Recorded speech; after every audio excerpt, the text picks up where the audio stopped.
Meantime, Michelle Obama was having a go at Donald Trump in a pre-recorded appearance today at the Democratic National Committee. Joe Biden will give his pre-recorded one later in the week.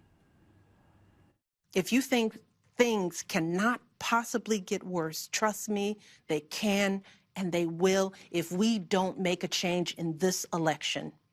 If we have any hope of ending this chaos, we have got to vote for Joe Biden like our lives depend on it.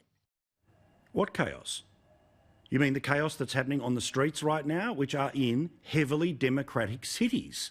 Ones where the mayors tell the police they can't interact, where the governors say that federal troops can't be brought in to get on top of these people.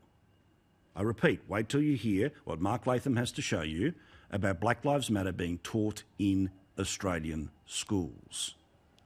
But of course, because it was Michelle Obama, because she has the Obama dust, the media, they needed a lie down.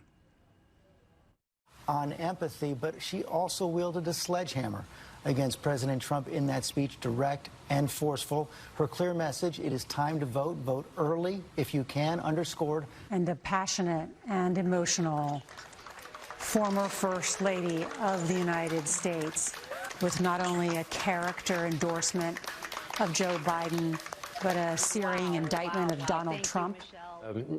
On alarms where it says break glass in case of emergency, there was glass all over the place by the end of this speech. Mark Latham.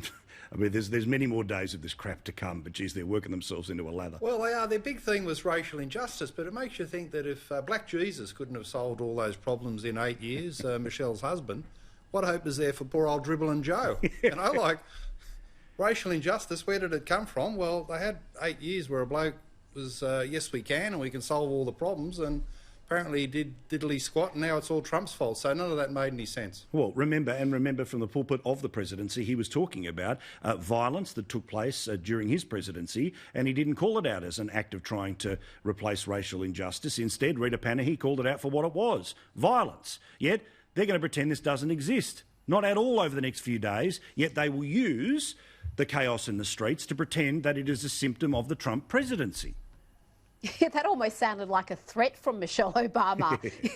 If you don't vote differently, it will get worse. Well, it's your people who are making it worse. It's not Republicans, it's not Trump supporters causing havoc in the streets. They're not the ones kicking people in the head, burning down buildings, rioting, looting, getting into fights with police. These are Democrat supporters. This is the hard left. And you're not seeing the Democrats denouncing this violence. You're not even seeing them acknowledge it. And so much of the mainstream media in the US just ignores it, despite the fact that there's extensive footage of many of these attacks. And yet they will give saturation coverage to a obvious race crime hoax, something like Jussie Smollett or Bubba Wallace from the NASCARs, but when it actually gets to real political violence in the streets, where there's ample evidence, ample footage, they're not interested because it helps Trump.